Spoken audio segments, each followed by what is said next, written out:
Në momentin që ekspozohesh politikisht, je më target më i lehtë për të goditur. Në fakt edhe kjo përbën sepse është pak edhe surprizë kur ishte lista jote që u renditët në kandidatëve për deputet. Tani jeni zgjedh deputet në qarkun e Durrësit. Pse ky ndryshim nga drejtësia në politik? Pse erdhi ky ndryshim? Më lejoni të bëj vetëm një sqarim të vogël se thatë nga lista me mënyrën e zgjedhjes. Unë kam qenë pjesë e listës hapur. Dhe ju fare mirë, po edhe i pjesë atyre që janë marrë me politikë ose janë angazhuar me veprimtari politike, kuptojnë se ti je pjesë e listës hapur, i jenë mëshirë të fatit në thojse në aspektin figurativ. Domethënë duhet shumë punë për ta fituar mandatin.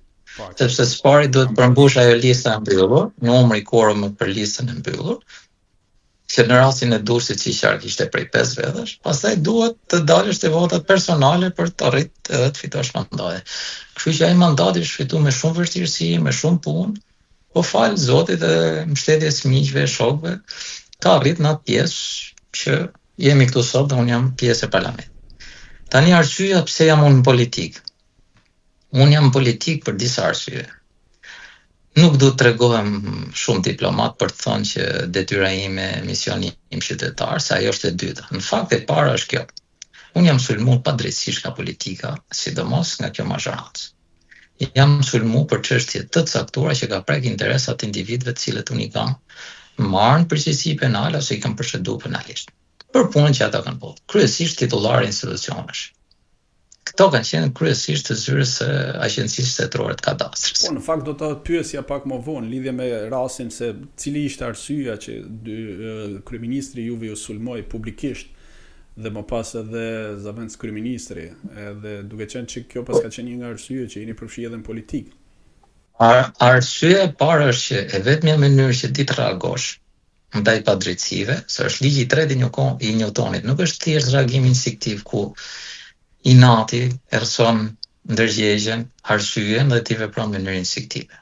Tu bëhet fjalë për një reagim të një intelektuali të edukuar mirë, të arsimuar mirë, i cili mendon që e para kjo qeverisje nuk është në përputhje me interesat e tij si qytetar, po edhe shtresës të tij sociale ku ai bën pjesë, dhe nuk është në të mirën e gjithë shqiptarëve, dhe ai mendon që me aftësitë e veta profesionale mund të kontribuojë në Kuvendin e Shqipërisë, ku është vendi që propozohen, miratohen, ndryshohen ligje, të cilat rregullojnë dhe normojnë sjelljen edhe jetën e gjithë qytetarëve të këtij vendi.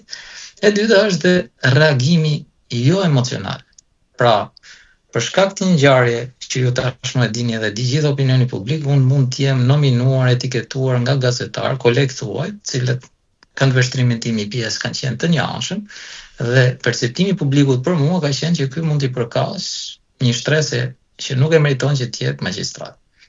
E vërteta, për ardhen ime, qoftë në arsimim, qoftë ajo familjare, në fakt është e kundër asaj çka më ka prezantuar mua shtypja apo disa gazetarë. Unë kam zgjedhur rrugën e heshtjes, sepse e para nga formimi im personal, po edhe profesional, faktet nuk lënë vend për interpretime. Pra unë kam dashur që dalë vërteta në pa, çfarë ka ndodhur, si ka ndodhur, pse ka ndodhur dhe çfarë detyrimi kam unë në ardhin asaj pasojë që ka. Kështu në këto kushte e kam dhënë detyrim e para të bëj një reagim personal, siç më takon mua për shkak të formimit. E dyta edhe si reagim qytetar, prandaj zgjodha që të merrem politikë. E treta, Partia Demokratike, ku unë sot jam pjesë e ekipit saj, nuk jam antar i Partisë Demokratike. Vetë ofruat Partisë Demokratike apo ju kërkoi Sali Berisha t'ju kandidonte të ndodhesh në listë hapur? Si ndodhi kjo, duke qenë se po flisni për këtë pjesë? Do të rrëfej një fakt shumë publik, edhe unë s'kam drejtë fare ta them. Profesor Doktor Sali Berisha, kryetarin e Partisë Demokratike, unë e kam takuar vetëm nëpër mitingje, dhe vetëm mbledhjet e grupit parlamentar ose në parlament ku shkëmbej. Arjan Doja nuk e di akoma dhe sot zemrën e kryetarit të Partisë Demokratike të Shqipërisë. Nuk kam pas asnjë moment deri më sot që flasim, asnjë takim, vetëm për vetëm tet-a-tet që quhet ndryshe, dhe të kemi biseduar lidhje me këtë ngjarje. Sigurisht, ka qenë edhe shtytja ime e brendshme, edhe personave të tjerë që janë përfshirë në Partinë Demokratike, që unë jam në nënshtrohet procesit primar dhe më pas kandidimit. Po nuk është një marrëveshje që mua më thirrri Partia Demokratike dhe më tha na duhesh me patjetër. Ka lind natyrshëm, bisedat, tavolinat me miq, me shok, me njerëz të angazhuar në atë. Ka ardhur natyrshëm, edhe unë kam ndjesë si shtytje të brendshme, si formë reagimi qytetar intelektual ndaj gjithë kësaj zullumo që është kryu ndaj meje, po edhe si intelektual për kontribu me vërtet ndaj padrejtësive dhe këtij regjimi që është instaluar në Shqipëri. Unë e mendoj jo politikisht. Nuk e keni takuar asnjëherë Sali Berishën, qoftë para se vendosjes së emrit në listë apo dhe pas? Absolutisht. Pra, të kem në zyrën e tij ose personalisht me të për diskutuar lidhe me këtë çështje. Pra, unë e kam takuar nëpër mitingje, në morinë e kandidatëve të tjerë që e kanë takuar.